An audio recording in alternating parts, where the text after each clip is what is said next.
They can embrace inclusivity without jamming it down somebody's throat to the point where they turn them into a Trump supporter. At Disney blowing up, getting into a big fight with Ron DeSantis over the sex education for toddlers law. You had the Dylan Mulvaney thing, this crazy thing where a trans woman was drinking a beer half naked in a bubble bath. Target with their flamboyant displays during Pride Month. Why did corporate America do something kind of absurd? You're a CEO, you should be worrying about making money, not being a sort of helper of the progressive movement.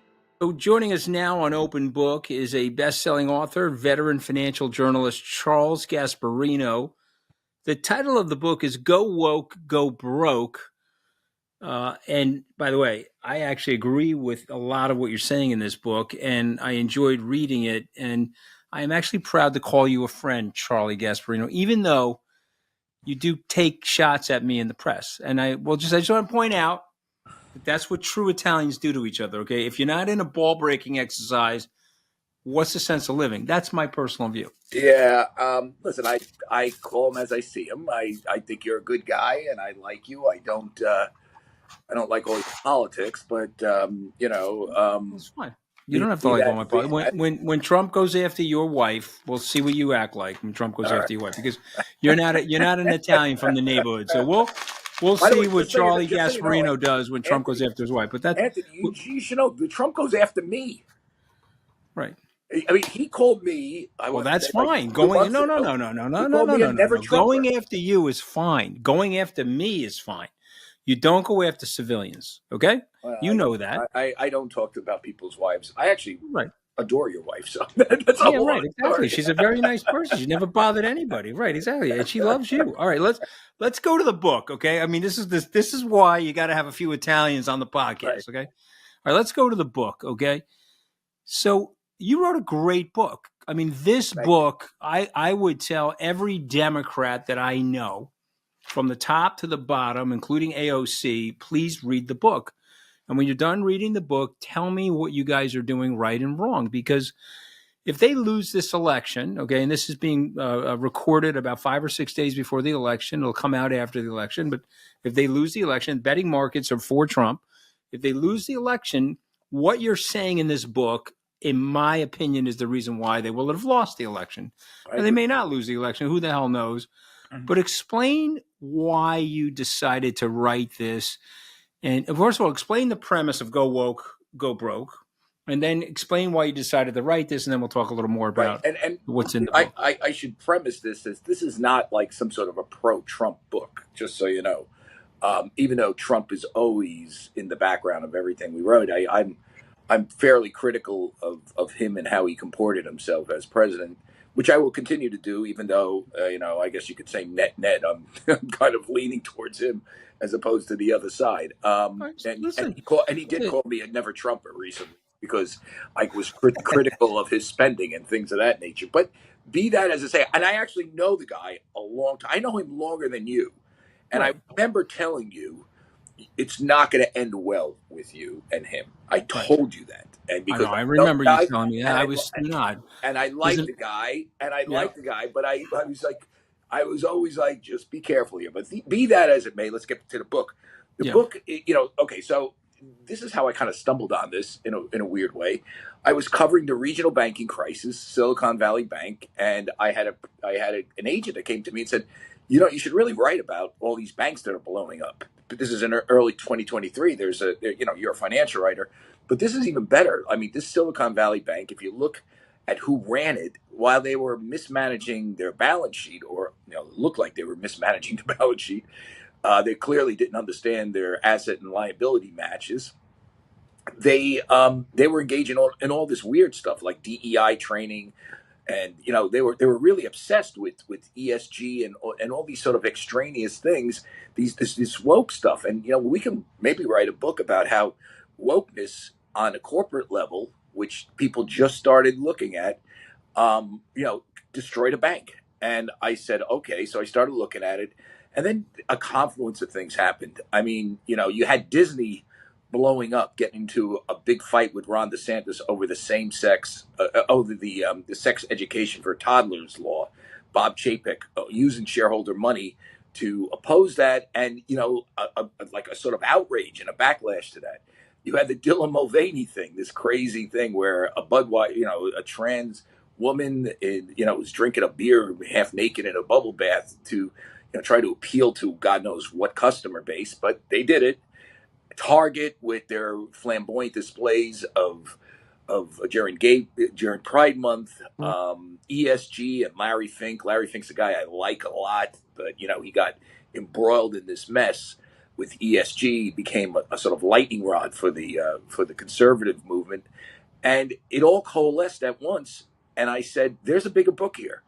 And what I wanted to do with this is say, why did corporate America do something kind of like absurd? I mean, if you think about it, within the bounds of ethics and legality, I'm not saying that that you should maximize profits by dumping toxins in the Hudson River, but you're a CEO. You should be worrying about making money, not being not being a sort of helper of the progressive movement on all these various cultural issues. These things should be hashed out in the board in Congress, in a public debate during a presidential election, at the kitchen table. What you want to teach your kids.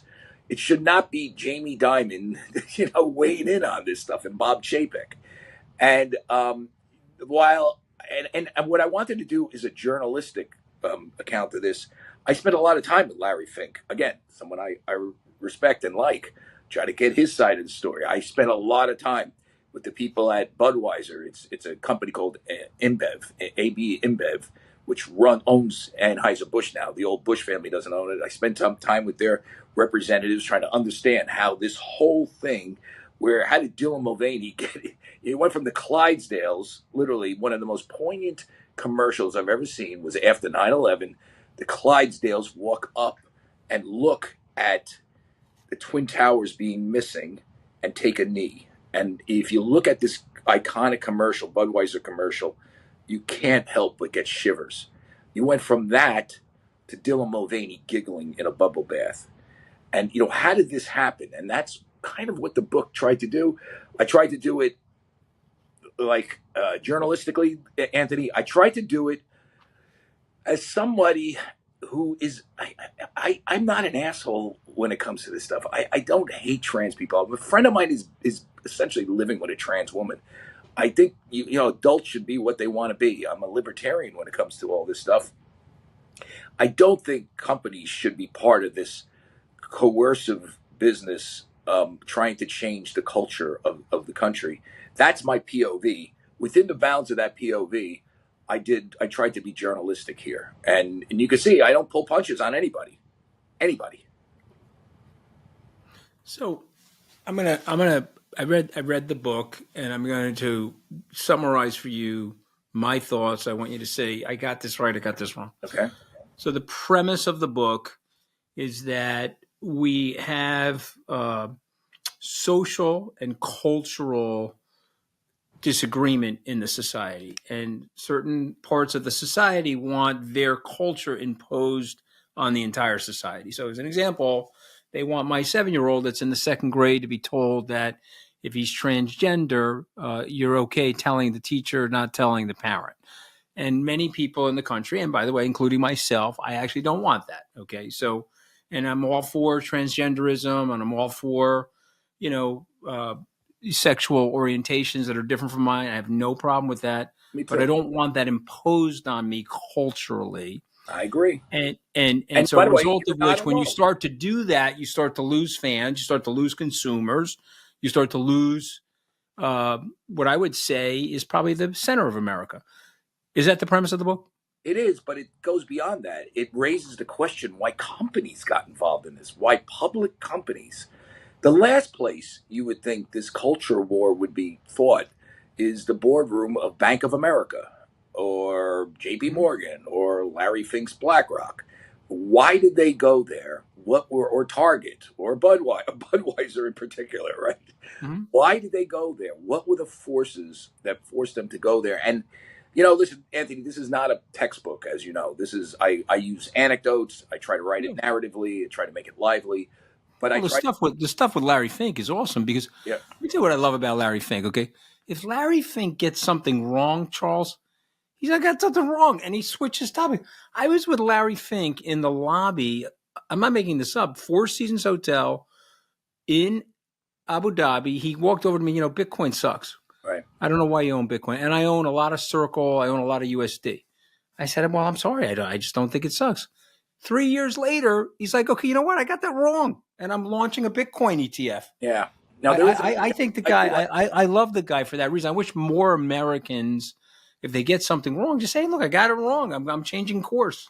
Yeah, and when he changed course with Bitcoin, he changed course away from woke. It was part of that transformation where he realized he went way too far, proselytizing too much on ESG, environmental social government investing. He tried to change attitudes.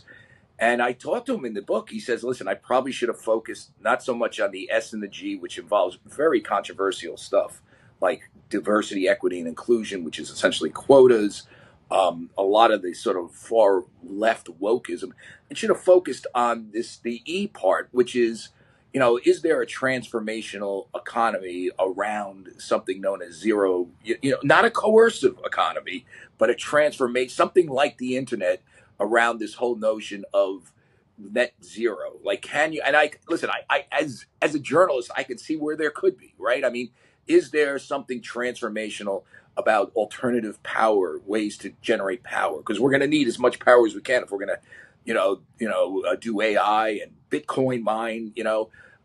Larry's very much open to advances in nuclear power, which we need. It's clean. I mean, that's the sort of stuff I think he recognizes he should have focused on, and not in a sort of nanny state way. And I give him credit in the book for going that way. The last quarter of the book is about how woke is breaking. I use Larry Fink as an example of that, but many others. I mean, listen, Bob Chapek gets blown out of Disney. Bob Iger now is back running it. Well, he's the guy that brought wokeness to Disney. Is now doing a 180 on wokeness. When was the last time you saw, in a cartoon, Disney cartoon for children, two same sex characters kissing? Now, again, I don't pay. Here's a weird thing about this. I don't pay attention. If I was walking in a Target and I saw rows upon rows of pride displays, I would just like walk by there, go to the place that I want to buy my sneakers or wherever, and go home. I wouldn't care. But I'm not a parent with two kids, and Target's audience is Target. Its target group that it markets to is very middle class. A mom with two kids in the stroller, and you have to explain what a tuck friendly bathing suit is to little Johnny. You know what I'm saying? I mean, that's not me, and that's the revulsion I had. The other thing is, Anthony, what really kind of stoked me on this thing was how billionaire CEOs were literally sort of chastising middle America in so many ways, and particularly after George Floyd. I mean, I get into that. I quoted Brian Moynihan directly, Jamie Dimon directly, David Solomon. I mean, let's be really clear here. A cop in Minneapolis killed somebody, George Floyd, who was in a convenience store, doing something illegal. He was trying to pass a check. He did not deserve the death penalty for that. Okay, did not. We can debate all day whether Derek Chauvin and company used excessive force. I wouldn't have handled it that way, but I'm not a cop. Okay, I'm just telling you that that single instance, which occurred when the country was locked down and losing its mind, caused some of the biggest riots and social disturbances ever. We had mayhem in the streets. We had the left trying to frame that as evidence that the entire nation is systemically racist, that there's something wrong with a nation that is so much less systemically racist than any other nation. I'm not saying there's zero problems here, but just because of that one instance.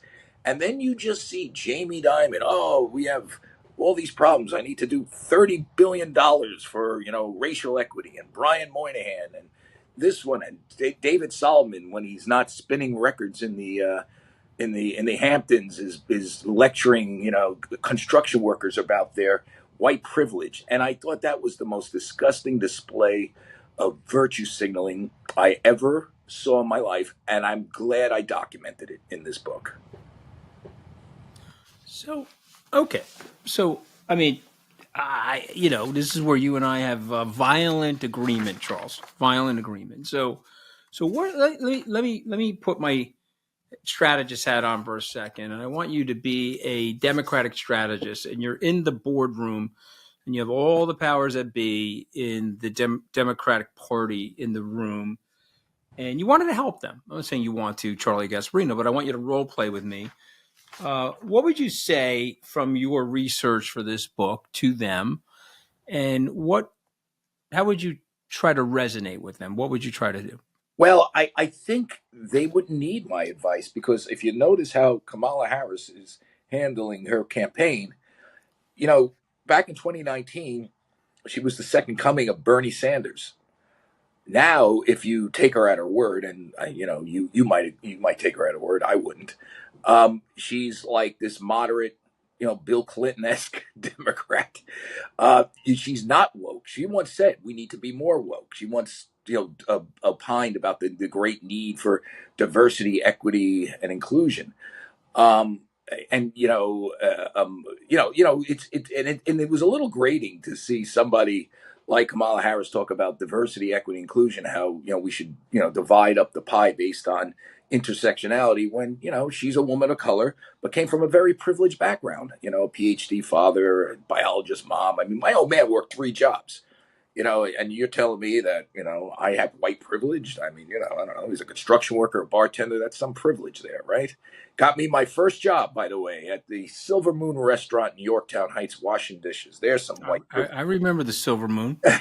There's some. Is you were washing the dishes? That's the reason why I got ptomaine poisoning. That's it. You were Yep, washing the yep. dishes. I poisoned your food, but that's what I'm saying. I mean, this is so ridiculous on its face, but she's not engaging in that right now, Right. and that's the reason. And if she pulls this out, one of the reasons why is because she didn't go there and she didn't embrace wokeness. She sees it's a loser.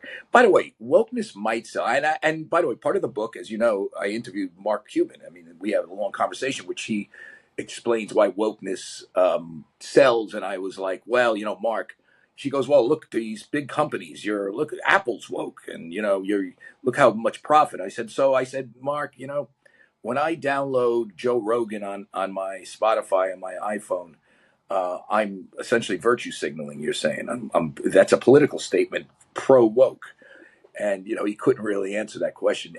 Yeah. Well, he's making a different point. I read that part of the book, and I wanted to ask you about that. So he's trying to say something different, which I would like you to try to intersect your thoughts and his. I think what he's trying to say in my conversations with him is that we want to be inclusive. Ultimately, and I think you agree with this. The way you and I grew up, we don't see color, you and me. We want to be inclusive. And we're trying to figure out a way to add to diversity in employment, add to diversity in a business. And I know if I hire somebody, regardless of race, color, creed, sexual orientation, I've got a bigger pool of talent that I'm drawing from. I think that's what he's trying to say, but it doesn't translate. And so I'm wondering why it's not translating, I guess, is well, my question to you. because in the land of the woke, intersectionality trumps your economic disadvantage, if particularly if you're a white guy, and it's patently unfair. It's right now it's illegal based on what the Supreme Court ruled, and it's stupid. I mean, the fact of the matter is, you know, we're way beyond like saying a PhD from Harvard who is black. We're going to ignore him, and he can figure out differential equations in his sleep. But let's hire some stupid white guy. I mean, that's not that doesn't happen on any sort of competitive business that I've ever seen, and I've been covering competitive businesses now for 35 years, and you know it, and I know it. The diversity that he seeks is racial bean counting, which is bad for the country, and it's bad for business, and it's irrational, and it doesn't work, and it's sowing the seeds of incredible amounts of divisiveness, and it's allowing people. If you think Donald Trump is an existential threat to democracy, it's electing him as president, and if you go there, this is what you're going to get. And they went there, meaning the Democratic Party, people like Cuban, and now they're getting what they may literally have on Tuesday after this. You said that this is running after the election. They may have their worst nightmare as president. Whether he is going to be a nightmare or not, we can debate. I don't think so. I think there's going to be some smart people around him. I think he's going to be okay on certain issues, not so okay. He's going to be, but remember what happened. This is a backlash to what the sort of absurdity that Cuban was pushing on people. Listen, if you're Ben and Jerry's, you can virtue signal all you want. The niche, it's a niche product of ice cream. If you're Target and you're going to try to change the cultural values of your core audience, which by the way is multicultural, middle class, and it may skew heavily working class white, but it's still multicultural. They don't have those same values, and you proselytizing to them is ridiculous. It's not your job. Your job is to enhance shareholder value, not to be part of the cultural wars. And if you go there, you face the backlash, which Brian Cornell, as you saw in my book, did, and they still are. Budweiser's still the number 3 beer, I believe, or Bud Light. It's not number 1 anymore. Disney stock hasn't moved in 10 years. Look up the chart. It might even be down over the past 10 years. That's pretty amazing for a company stock that was the darling of the markets for many years. Also, I wanted to point out, Anthony, in the book, this is a much more difficult story to tell than just woke is bad, unwoke is good. I can see the notion of diversity, why it's good, okay? Not at the heavy hand of a gun, but diversity, openness to this. Trans people are friends, our neighbors, our employees. They deserve every right that we have. Don't care what they and they deserve it. They, by the way, not just deserve it. Law requires it. Just remember that. That said, the sort of cultural Marxism of corporate America, at times, particularly after 2020, it was almost Marxist. It was revolting, and somebody had to call them out on it. I know Vivek did a book about it. It was, I read it. It was much more theoretical. This book is really, this is anecdote. It's just report I'm sending your book to uh, lots of people. Okay, Senator Gillibrand. I'm sending it to Schumer. They won't read it probably, Charlie, but Yeah. they should read it because there's something in the book that I think resonates. They can embrace inclusivity without jamming it down somebody's throat to the point where they turn them into a Trump supporter. Do you understand what I'm saying? Yes. I've got people that say to me, "Hey, I understand your issues with Donald Trump, but I don't want this stuff jammed down my throat, and he's not gonna jam it down my throat." And that's it. It's really that it. It's weird because you and I study the economy. The economy's not doing that badly. Okay, certain sectors of the economy are hurting. I'm not saying they're not. I understand. Lower and middle income people are hurting because of what happened with the inflation, but it's improving, and a lot of that was systemic But to COVID. if you live through the 70s, which I'm a little older than you, I have, and I remember. I was there with you, buddy. Okay, so economies improve during times of inflation and high prices, but you have to work harder to keep up. And I think there's two economies here. We have a mutual friend, Max Myers at CNBC, Yeah. and we'd be at Ilio's restaurant, and he'd be like, "How can you say the economy is horrible? Look at this place. Look, Right. look, it's packed. People are buying $1,000 bottles of wine," which is true. And by the way, Ilio's is a great place. I love it. It's a great vibe, and people are like spending there. I said, "Yeah, Right. but Max, this is the speculator economy. If you Right. know even the basics of economics, you know what happened in Argentina and places where they had rampant inflation. You can speculate. You can hedge the inflation through speculation in the markets. If you're rich, if you're poor, you can't, or working class, you can't. It's tougher." And I think that's another thing that wokeness sort of blinded the media to what was transitory inflation, which really wasn't. And there's a great scene in the book, I think, with James Gorman, who I think is one of the smartest guys on Wall Street. He was the head of Morgan Stanley, which Morgan Stanley's broke. Yeah, great Love guy. James. He's now the chairman of the board of Disney. He's going to pick Bob Iger's successor. And I was having dinner with James, and he said, and this was early on. This was right after the lockdowns where people were saying, is this inflation transitory or not? And James said, don't believe the bullshit. This is not transitory. We went wicked on this thing. And, it was interesting that the media didn't buy it because it was so woke. It was afraid of attacking Biden on this thing. And then all of a sudden, everybody woke up and they realized that, prices were, we had 9% inflation. It was just so nuts. And you see unwokening now, fast forward, in the media playing out in interesting ways. Jeff Bezos, I think, wrote, listen, I've written critically about Jeff Bezos and Amazon. I don't believe they should be broken up like Lena Khan. But I mean, listen, he wrote something really sort of, I thought, sensible. Yeah. Why should I? Well, we need more reporting. And I saw Bob Woodward, who I know a little bit. I actually know Carl Bernstein a lot better. Say that this is horrible that he did that, but in their heart of hearts, those guys would write about anybody. They know there's a new woke type of reporter out there that's populating the Washington Post that is activist. They know it. They just don't want to say it, I believe. I mean, and Bezos is basically saying, let's get back to the middle. And by the way, if I was to write, a last an epilogue, the unwokening of media might be part of that. Mm-hmm. Mm-hmm. So, I got to transition to my 5 words, which I'm going to ask you in a second. But I just want to ask this last question. You believe that the world is changing? Meaning, you said unwoke. So you believe that the Bezos, the realization by somebody like James Gorman, Larry Fink, we're going back to the middle? I think so. Listen, okay. Me too. I think so as well. I just a lot of curious this, what you're. Anthony. A lot of this, will have to be if Kamala Harris gets elected, will the real Kamala emerge, the woke one, or the one that doesn't mention that now? Because a lot of this is directed from the White House to the administrative state.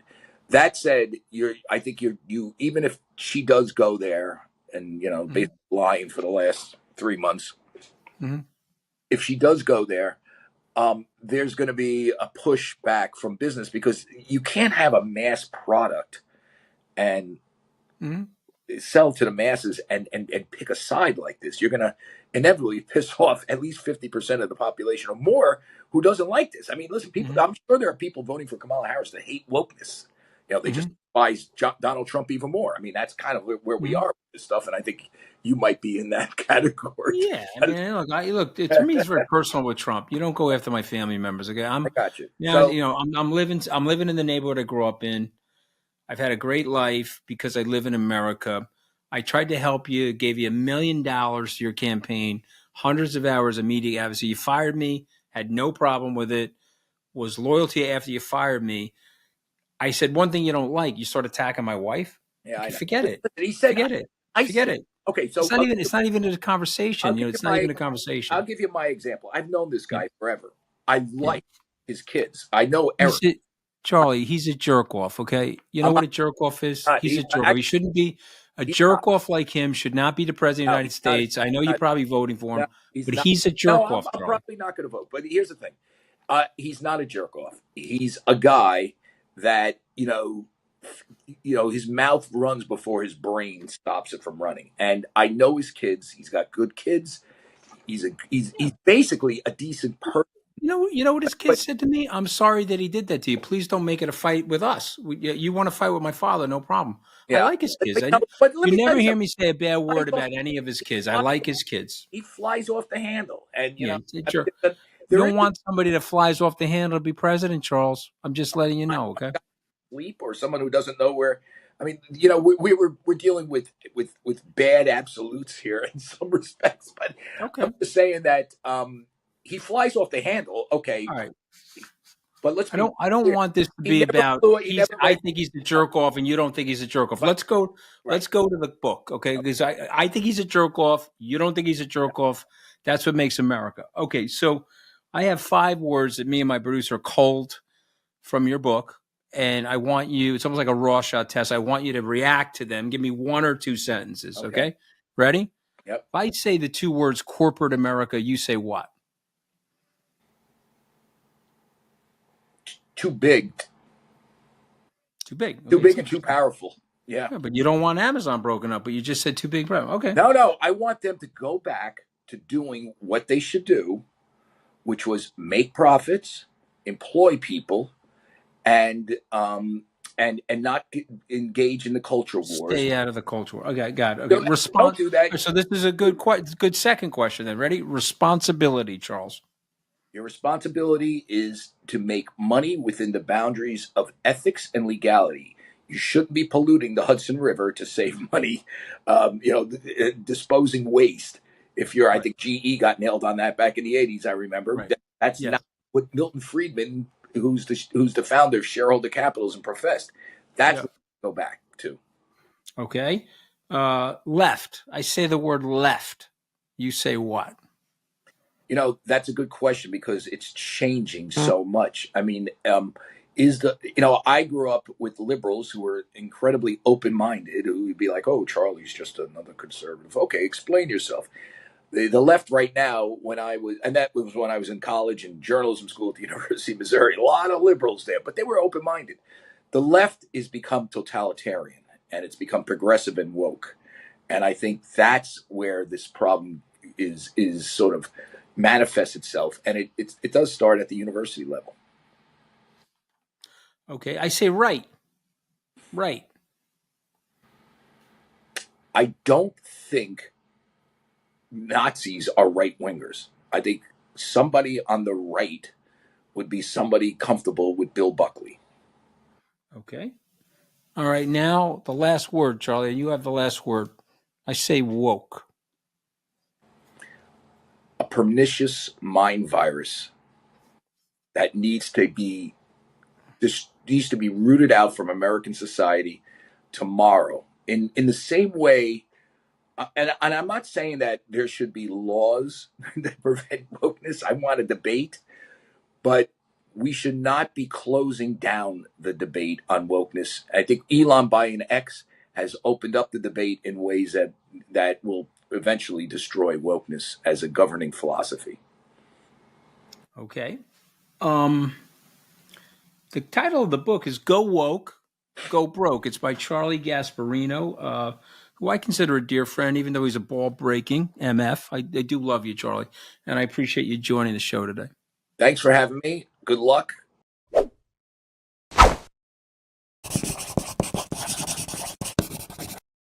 My next guest, Mom, my guest this week was a guy named Charlie Gasparino. I'm getting a lot of Italians on the show recently, but he hates the woke culture. So, Mom, a transgender advertising for Bud Light, and then the beer sales dropped off. Do you think the culture war in the United States is making people miserable?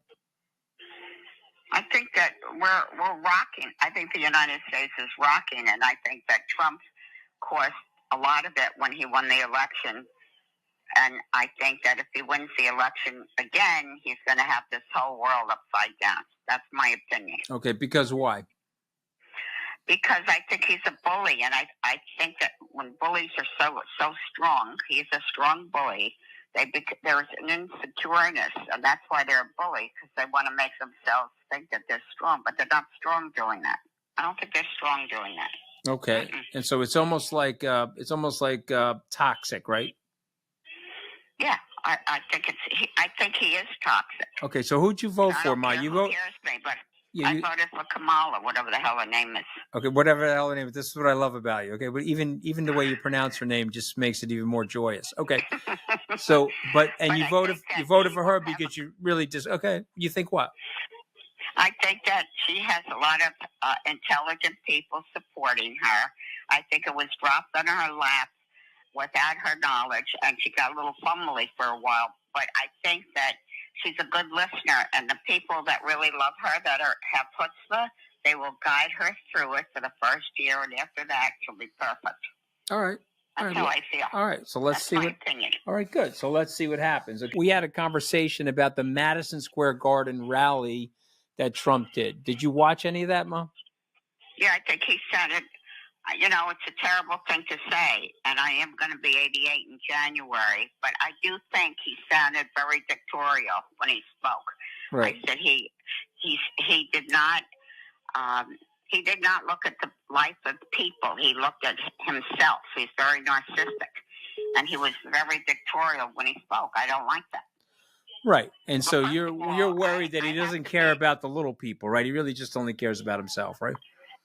About himself, but I really believe that you outshined him, and that's why he fired you, the stupid jerk, because Ryan Lizza has been in the paper. Oh, we're back on Ryan Lizza. He really was.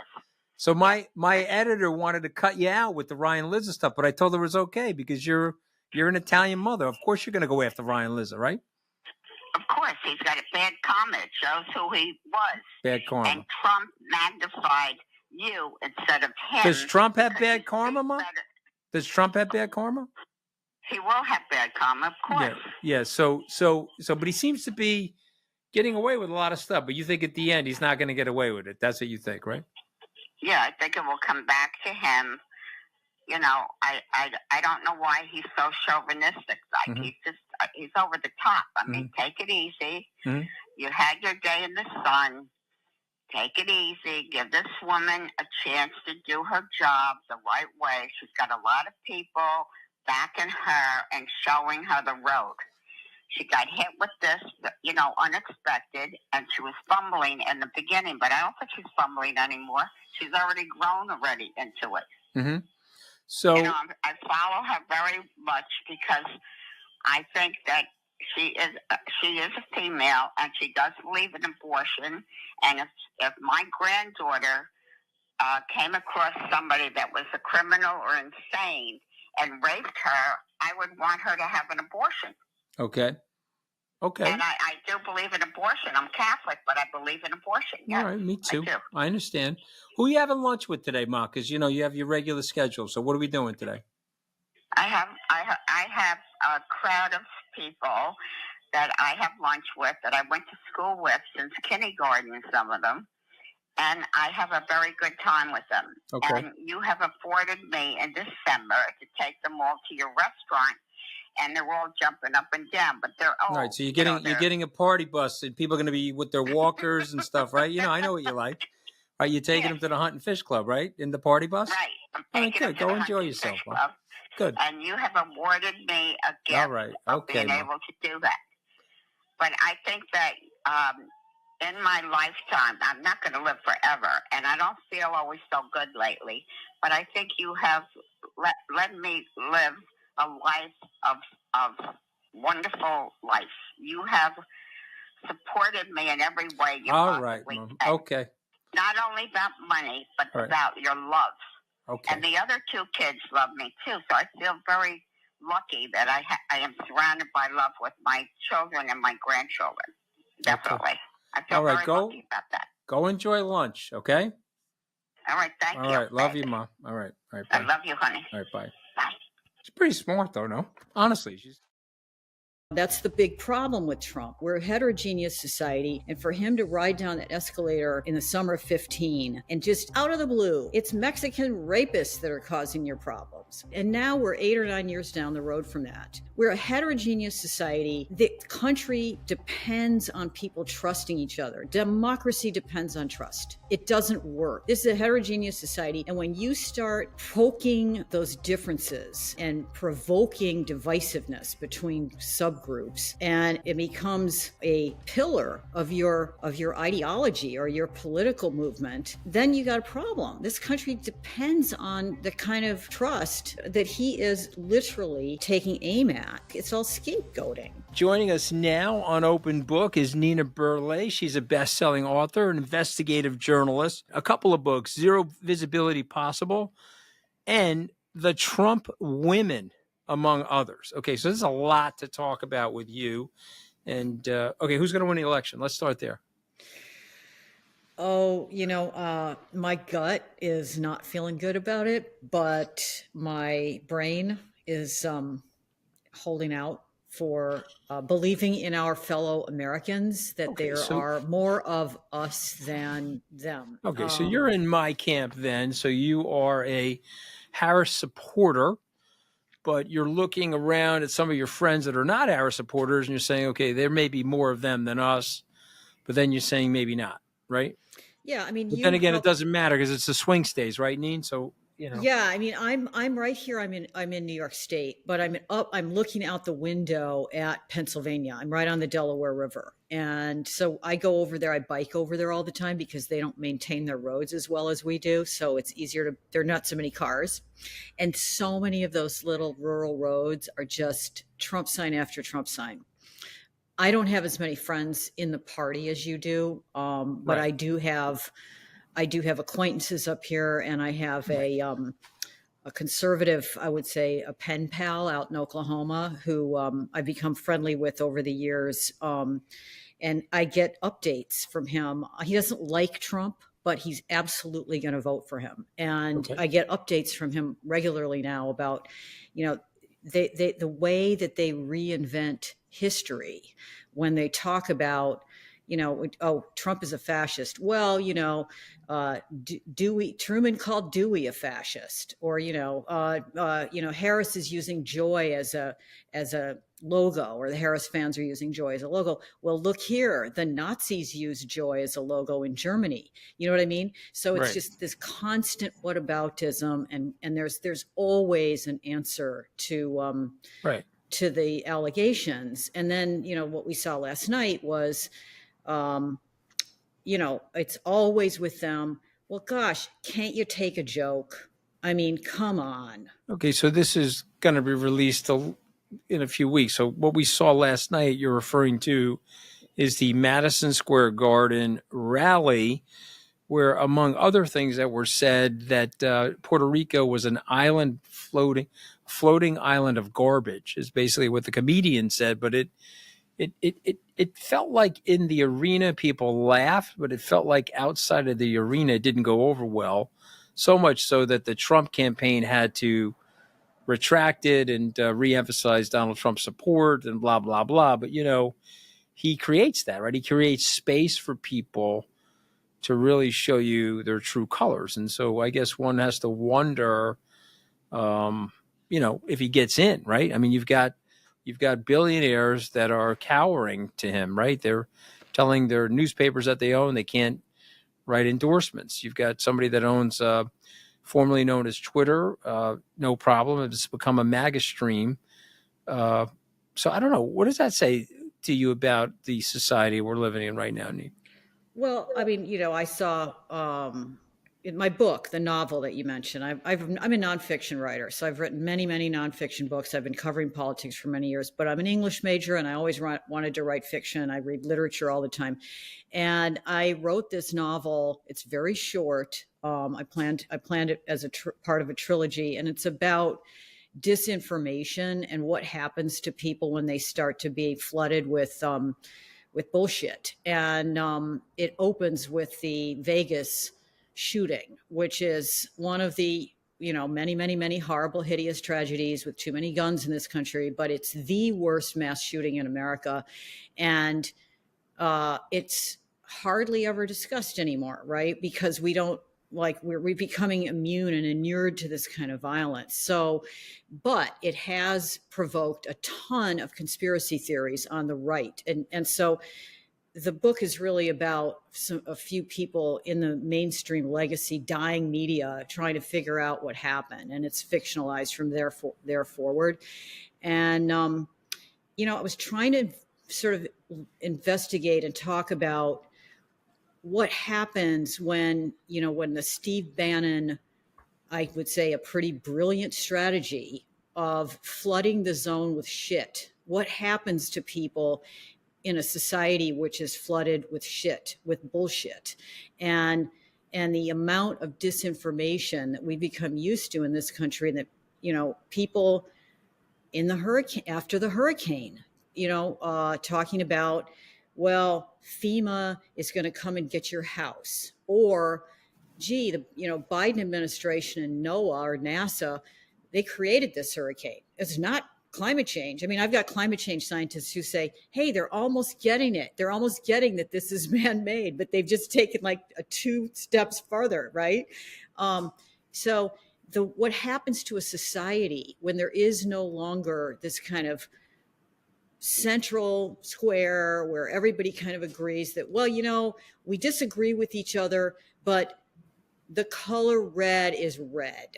And other people are like, no, but I saw, that's green, right? So when you have no longer got an agreed upon reality, what happens to people? And that's what the novel is really about. It's just about a very small slice of media people trying to work through a flood of conspiracy theories.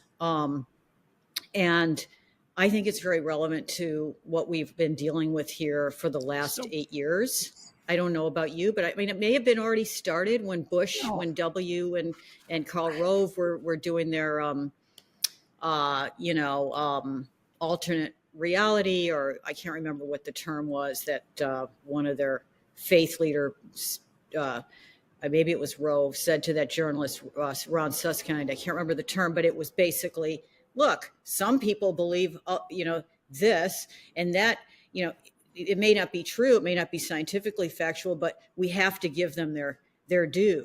And that's their alternate reality. That started then. I mean, and now we're into where the Supreme Court has actually, in the Hobby Lobby case, literally legalized, put into the law that that basically privileges faith over science. If you believe that a certain medication does something to you that it actually doesn't, that's okay, because that's what you believe, right? And, that's where you get Bobby Kennedy, who was also at the Madison Square Garden gathering last night. So, a couple things. So, obviously, the book is awesome because it's a allegory based on truth. So it's a fiction, but it's a sort of a non-fiction of what's really going on, right? It's almost like historical fiction at some point. And but my thing, and I just want to test this on you and get your reaction. My thing is, it's always been out there, but it's now been amplified and exaggerated by social media. So we had wartime propaganda in World War II. We had disinformation that the U.S. put out. We were dehumanizing Japanese and we were dehumanizing Germans, and we were explaining to the American people our virtues versus their vices. And, Himmler was doing this and Goebbels was doing this for Hitler. And so we've always had levels of disinformation. We've always had good and bad levels of it. But am I wrong to think that it's gotten completely amplified now? And I'll just tell this quick story. Henry Luce, the founder of Time magazine, he interviewed Joe Stalin in the 1930s. And Stalin said, I'm going to destroy the United States. He said, well, how are you going to do that? He said, well, you guys are a mongrel nation. You've got a lot of different ethnic backgrounds there. We're going to insert a tremendous amount of disinformation inside the country, and we're going to destroy you from within. But what he got wrong is he didn't have the vehicle to do that need, right? But Donald Trump is this useful idiot for Putin, and they've dumped all of that GRU stuff that Joe Stalin was talking about 100 years ago into the system. Okay, so what did I get wrong there? Because it ties back to your book. Well, I don't think the only thing that I would disagree with is that I don't think that it's just the Russians. I don't think this is GRU, right? Mm-hmm. I mean, I'm with like Craig Unger and other friends of mine who are down with the Russians are engaged in meddling in our society big time, especially using digital media, social media, and the internet. But I also think that there are traits in our own country that make us particularly susceptible to these things. And part of it is that we're a heterogeneous society, and that, that's the big problem with Trump, that we're a heterogeneous society. And for him to ride down that escalator in the summer of 2015 and just out of the blue, I still remember where I was when I heard him saying, it's Mexican rapists that are causing your problems. I can still remember that. I'm thinking, did I miss like a news story about a Mexican rapist? Like, what is he talking about? Right. And now we're 8 or 9 years down the road from that. We're a heterogeneous society. the country depends on people trusting each other. Democracy depends on trust. It doesn't work. I mean, people have done studies on this. The Norwegians, it works in Norway because everybody's white and everybody trusts each other. This is a heterogeneous society. And when you start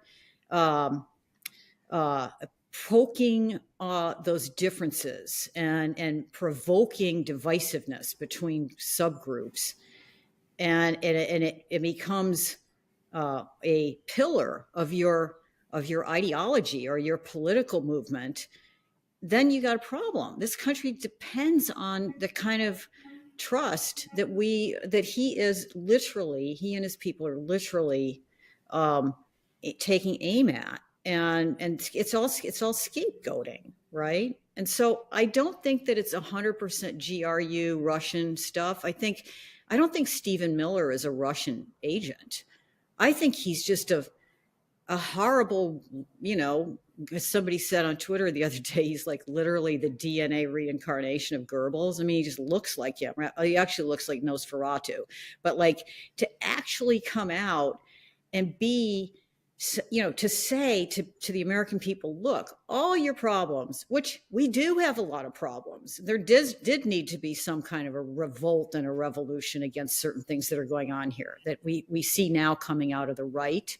But to blame all the problems, to scapegoat onto people who are these beleaguered, tired people coming up here who are literally going to ride bikes around New York City in any weather, delivering food to you, or working all night at a frickin' dishwashing in a restaurant in New York, washing dishes, or selling candy bars on the subway to people who no longer carry cash. And that's who you're going to blame for your problems because you're feeling disgruntled and jealous about what, how other, billionaires have all the money, or, you don't live like them, or you can't afford a Tesla, or, you don't like it that you can't call people names that your granddaddy used to call people who weren't white, that you don't like that you can't do that anymore. You don't like that there are more women in college than you because you didn't study enough, or you didn't get through school right. All of these grievances, well, let's just put them all on these brown people and these newcomers, instead of saying, let's fix some of the problems here. Let's make sure that everybody's got health care. Pretty simple thing, actually. What did they do with ACA, right? What did they do? 40 or 50 lawsuits. Some of those people are still in the House. Most of them. What? For what? How much money did they say? Are they saving? To take just to give the society, give people some relief. Again, all those people over in Pennsylvania, I'm looking out the window at that ridge where they've got their signs up. They don't have dental care. The doctors are few and far between. It costs a lot of money. Basic needs. This country is rich enough to provide people with medical care. And that would take a lot of the stress and strain off people, right? So anyway, I can go on forever, Anthony. No, I'm listening because it's legit. You weave into your narrative the piece that you wrote about Trump and toxic masculinity. Okay, because to me, bravery and strength is not bullying. I find that that's not being an alpha male or whatever that term means. Taking care of people and being willing to help people and being subtle with your life is more strength than bullying and bravado and all of this sort of nonsense. Tell us about that and gender playing a big role in this election. Yeah, well, everybody knows this is the most gender separated election in history, I think, where, women are voting for Harris and men are voting for Trump, and by huge numbers. There's a divide. And, there's some damn good reasons for that. He got elected by cynically taking, getting prayed over. He's such a germaphobe. I love those pictures of him where they've got their hands on him and he's just like cringing. They're praying over him. But he gets elected because he carries through with the promise, and he gets those judges in, and then they outlaw, abortion and basic female reproductive care. And now you've got women all over in these states. I mean, I've been doing research down in Texas. You've got to drive 11 hours one way to get this surgical procedure and then drive back. like the cruelty of it is nuts. And this is happening. And if you get, if you start to have a problem and you go to the hospital, if you've taken those pills, that's the only way you can get an abortion down there without doing the 11-hour drive, you're doing that in your house. And you know what? When I was 20 years old, and if I took one of those pills, and the things that happen to your body when you take those things, you want to be like able to talk to a doctor. It's a scary thing. And they're sitting there told, well, no, don't go to the emergency room, because if you go to the emergency room, you better not tell them what you did. It's insane. It's complete lunacy. So, and it's cruel. And it's demoralizing, and it's degrading women. And so what's happened is that kind of behavior, it's 21 states now, right? A lot of American women are in this situation, and that has a knock-on effect on women and girls in society culturally. So that opens the door to, the Andrew Tates and the Jordan Petersons and the Donald Trumps, who basically are coming out of this incredibly, I don't want to use the word misogynistic, but it's a way of looking at women that is so degrading, and that limiting women's reproductive care. And I think the next thing they're going to do is take away, contraception. That is opening the door to this kind of really, really retrograde situation for American women. And it's obvious why women would vote for Harris and not him. Now, let's just remember, not all women are voting for Harris. Some of them are voting for Trump. And I actually, in my column last week, interviewed Celinda Lake, who's a really interesting, knowledgeable expert on women's political leanings in the United States. And I asked her, what's the deal? Like, people are always wondering, like, why are white women, there's a certain segment of white women that have voted for Trump. What are they doing? And she said, well, there are a couple things. It's still women out there who will say, well, first of all, they don't want conflict with the husbands, and the husbands are voting for Trump. So they just sort of capitulate.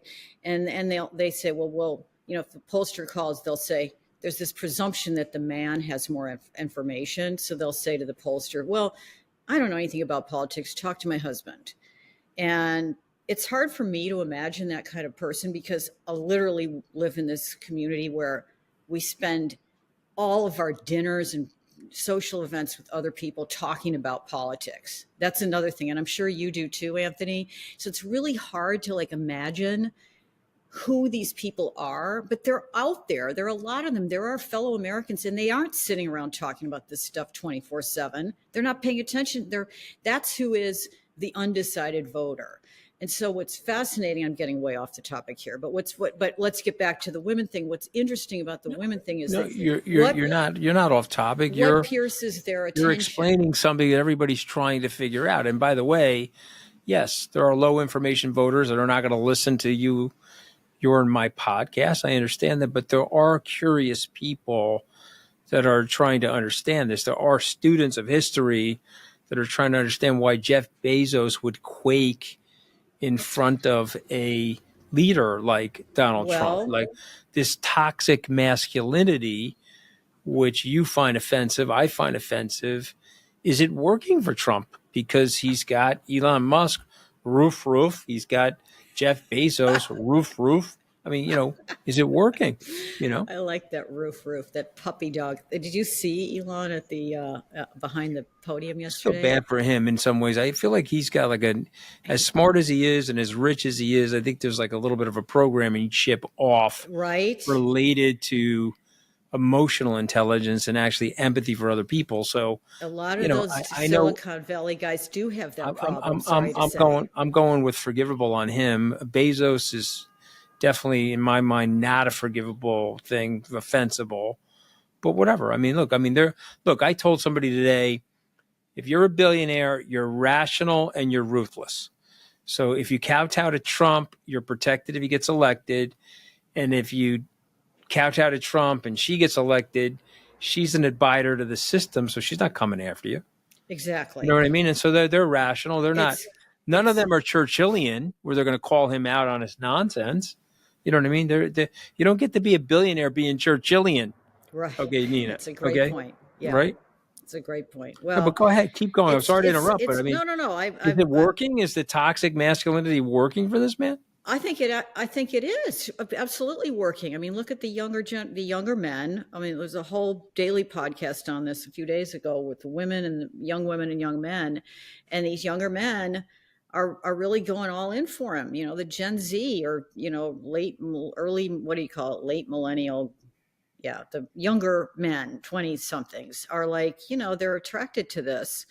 Again, because the problems that they're facing, they're all, non-college educated, are systemic with our economy, and the problems have not been addressed. So let's blame the women, blame the girls. That's because the women don't want to have babies with you, or they don't want to buy a house with you. They won't marry you, and you can't afford a house. So, blame them. And it's working. And I think also on the world stage, I think about this a lot because, Trump, some of the things he says about Harris, are kind of, well, our enemies won't respect her.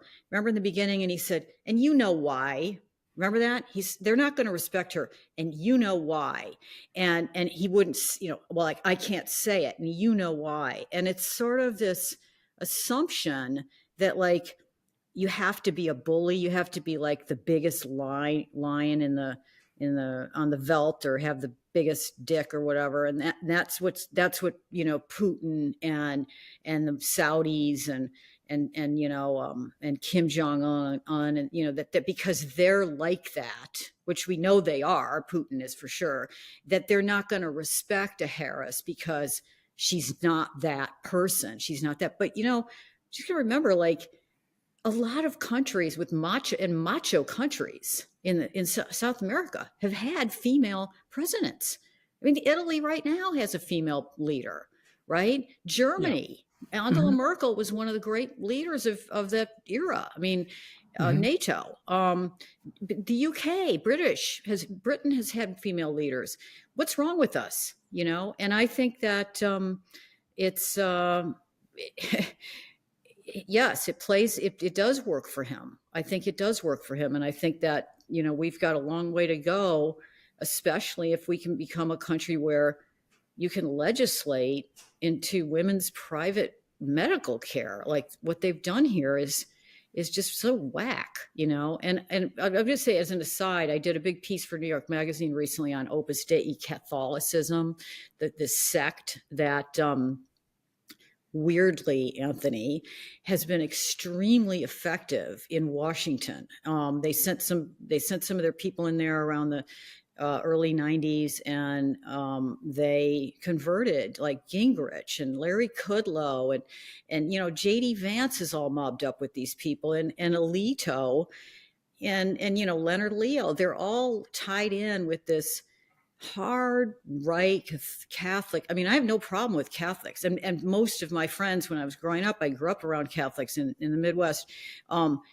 Most American Catholics are not down with this program. These people are hardcore extremist. Like, they want to go back to medieval era monarchy, papal states. It's absolutely nuts. And that's where JD Vance comes in. And JD Vance is tied in with these people who are literally starting to say the stuff that you would never have thought in my lifetime. My whole lifetime has been spent with abortion being legal. And nobody would say, oh, you know what? Maybe American women shouldn't vote. The single cat ladies, they're not really contributing to society because they didn't make any babies. So maybe they shouldn't vote. And those are people that JD Vance is hanging out with. Yeah. Well, let me me go to Joe Rogan for a second because it's in the category. Now, I listen to Joe, and I'm going to share with you my opinion, but I don't want it to color yours, okay? I find what Joe has built to be an incredible franchise. And if you actually listen, okay, he's an inquisitive guy, and, he gives you space. He could disagree with you. You have space on his podcast. He doesn't have to be intellectually in sync with you to go on his podcast, and I thought it was a mistake that Vice President Harris did not take up his invitation because, I listened to the Rogan podcast with Trump, and even Joe was having a hard time following what he was saying. I mean, I listened to all 3 hours. Yeah. It was like, okay, your weave is getting a little bit too wide, bring it back in. And so is Joe, in your mind, he's toxically masculine? Is he part of the problem, potentially a part of the solution? Where do you see him, and what type of impact do you think that Trump had by being on there? I'm gonna start first. I think it hurt him. A lot of people said, "Whoa, this guy sounds nuts on this thing." I don't know how many people watch Joe. I watched clips of it online. Okay. I don't see the whole thing. But I know a little bit about him. I mean, my brother is a Bernie bro, like way out on that side, and he's all influenced by Joe Rogan. He thinks that that stuff is so Joe appeals to the spectrum, I think, or ends of the spectrum. Anyway, I don't listen to him because I don't have that much interest in him right now, but I absolutely agree with you. I cannot believe that Harris turned him down. In fact, I didn't know that I thought that they were still discussing it. I think it was a terrible mistake that if she's not doing that. Absolutely. What's his name? Howard Stern. I mean, Howard Stern was really toxic masculine. Okay. But Howard Stern also, it was an excellent interviewer of Donald Trump. And a couple of years ago, a source of mine downloaded and transcribed all of Trump's appearances on Howard Stern. Now, Stern went nuts and tried to litigate it back, but we wrote about them. I still have the printouts. And if you read them, it's like he was like Trump's psychoanalyst. That Trump said things to him that you can't believe what he's saying to him. He's talking about his mother, and he's talking about sex with Melania. I mean, stuff that, yes, you expect him to do, but also very telling. And he was really open with him. And I think some of those, I mean, for sure, Joe Rogan is, he's an important element in the media ecosystem, let's say. And in fact, in some ways more important than the Washington Post and the LA Times, right? I mean, one of these last week when they were, I do agree that Bezos, it's a craven decision, and not. Yeah, well, I mean, it's ruthless and rational. You don't get to be worth $100 billion if you don't do that, and you don't care what other people think. I know, but once you have $100 billion, really, do you care at that point? Like how much they might claw back in taxes? That's what I don't understand. Does Lauren Sanchez need more helicopters, or I mean, like why? It's the scorpion with the frog. Come on, the scorpion is on the back of the frog, stings the frog. The frog said, "Why you do that?" I was trying to help you get across the river. I'm a scorpion. This is what we do. We don't act like we're not scorpions when we're scorpions. It is what it is. I mean, I'm not even, to me, it's the reason why I'll never be that wealthy. I've taken a principled stand, and I find this stuff reprehensible and despicable. And I don't mind telling people why, and I don't mind framing it in the context of history. And I'm also somebody that's been a lifelong Republican. I got Trump wrong. I'm willing to admit that I supported him. I went to go work for him. People told me that I was wrong to do that. They were right, and I was wrong. But at least I'm a man willing to admit that I made a mistake. Okay? I mean, come on. And you know how many people that are elected Republicans that can't stand this guy, and then they go and support him anyway, Nina? You can't add them up. You know McConnell. McConnell just wrote a book. Now, Mitch's book no one will read, but he just wrote a book, and he damned Trump in the book. I guess he wants that there for historical reference, but he didn't do anything damn Trump. He could have knocked him out with an impeachment conviction. They impeached him twice. Go to the Trump women. You said something that has left a mark on me, and I want you to explain it to these viewers and listeners. You said that Trump was deeply affected by both his mother and grandmother, that they in fact had greater impact on him than people realize. So tell us what that is and why. Well, grandmother came over, they're all immigrants. The women closest to him are immigrants, all four: grandma, mom, first wife, third wife. Marla, Georgia, kind of an immigrant to New York, but I mean, four women speaking with accents, white immigrants. Okay. Grandma comes over. She's the beautiful wife, younger wife of Fred Trump, Senior, or whatever his name. I can't remember his first name, Grandpa Trump. And he's the guy who made the fortune with the brothel out in the Yukon, went back to Germany, brought his wife over to the United States, promptly dies of the Spanish flu. She's got 2 or 3 kids, living alone in Queens.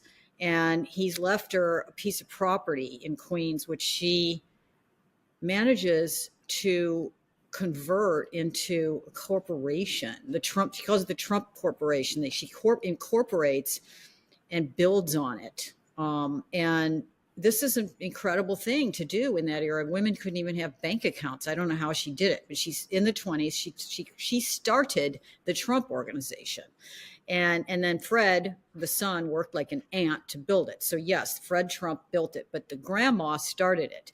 And grandma was old school, probably Nazi aligned Germans. The dad sure was. He showed up at KKK rallies and so on. Grandma spoke with an accent. She was in post-World War I Germans in the United States did not have an easy time, right? Because they were our enemy. So that's grandma. And mom comes over. Mom was a Scottish, came from a Scottish island closer to Iceland than to the UK.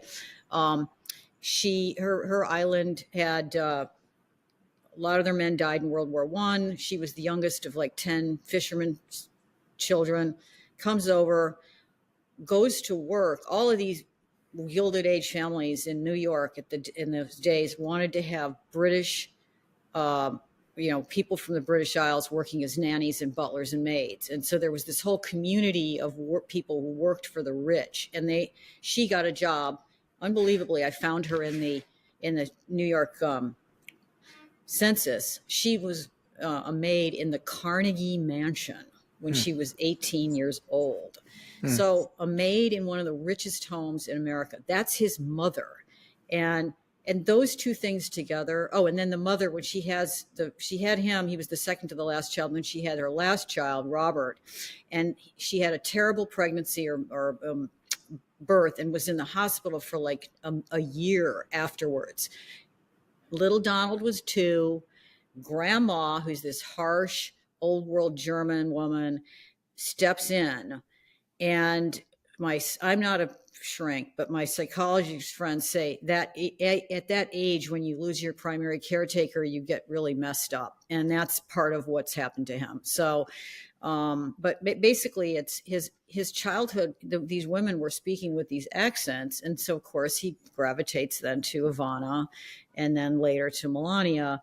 And I mean, just surrounded by immigrants, again, like the hypocrisy of blaming. And again, we know why, because they're white immigrants. So that's okay. I don't know. Hitler didn't really look Aryan, did he? I mean, this is what they do. I mean, this is the. No, they just need a scapegoat. I mean, I think if it was, if we lived in a different time and they were blaming the Germans for the problems or the Irish, I mean, look, the Italians, you're Italian, right? Yeah. Every wave of incoming, newcoming Americans has faced the already here yanking up the ladder. And then they become part of our society, and they change and they become, that's the great thing. The beauty of our country is that we do have the Elon Musks who can build things and who come over here and do things, and we mix, and there's this vitality, and that's why we're having these problems in our politics. In one way, it's a healthy thing that we're constantly talking about, but again, a lot of people are not talking about it. They're just sort of imbibing the bullshit from the demagogue. And we're very vulnerable to that. All right. Well, all right. So I'm at the point in the podcast. I'm going to read out 5 words. You're going to respond to the 5 words. I'm going to say the word. You're going to say whatever comes to your mind. Okay. You ready? Okay. All right. All right. I see you smiling, so I know you know this is going to be good. All right. So I say the word Harris. You think what? Competent. Okay. Yeah, moderate to me. I say a moderate, actually, you know. Also, someone that builds a big tent, believe it or not, you know. If Bernie Sanders, Anthony Scaramucci, and Liz and Dick Cheney walked into a bar. Now, I don't have the punchline, Nina, but you get the point, right? She's a tent builder. Okay, I say November 5th. Now, my British friends would say Guy Fawkes Day, but November 5th is election day. You say what?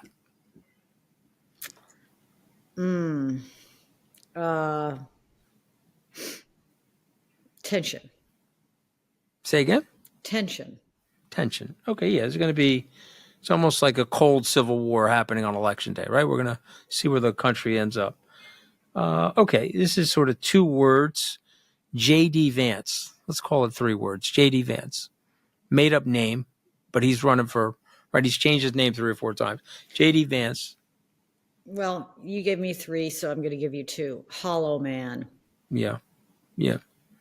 He's going to get destroyed by Trump, by the way. You mark my words. Nobody survives being that close to Trump. Okay, Trump women. Say Trump women. You say what? Stilettos. Okay. All right, last word. And you're going to have the last word in this podcast, but the last word is 1 word. It's 1 syllable. I say Trump. You say what? Oh, man. 1 word. No, you don't have to say 1 word. I'm giving you 1 word. You can give me a sentence or 2. Go ahead. Orc. Oaf. See, the Epstein. problem, but the problem I have with Trump, if you don't mind me saying, is that he's indicative of something that's happening in the society. There's something going on in the society that bubbles up, and Trump is the leader of it. You see what I mean? I don't think Trump barked it down to the people. Maybe he barked it down to some of the people, but they were there. They were the Tea Party movement. They were absolutely the radicals in 2000. You know, they were there, Nina. They weren't. They were Charles Lindbergh's followers in the 1930s, right? Absolutely. And that's why I think, again, it's not the Russians. Stop blaming the Russians for what we have in our own society. We have this movement, we have this tendency, and he is just very good at picking up, almost like with antennae. I mean, he is. I watched him last night. I don't know if you watched I don't watch his rallies, but I watched last night the talk. It went on for a long time, but he is, he's got this like Sinatra croon thing going on, right? That is so oleaginous, and it's sort of, it is weirdly charming when you're watching it in some ways, but he's just picking up from the crowd, and he doesn't want to leave the stage. You could see it. Like I was sitting here falling asleep. I'm like, people must be wanting to stumble out of there. It's getting really boring. He keeps going back, and he doesn't know when to leave because he feeds on that love. It's fascinating. I mean, it's fascinating, and it's sad. And it's hopefully will end well for us. Well, we'll see. We'll see. I think, we'll get through it one way or the other, but I think we will too. Nina Burle, it's great to talk to you. 2 books, The Zero Visibility Possible, and The Trump Women. Thank you for joining Open Book. Thank you so much for having me. It's good to see you.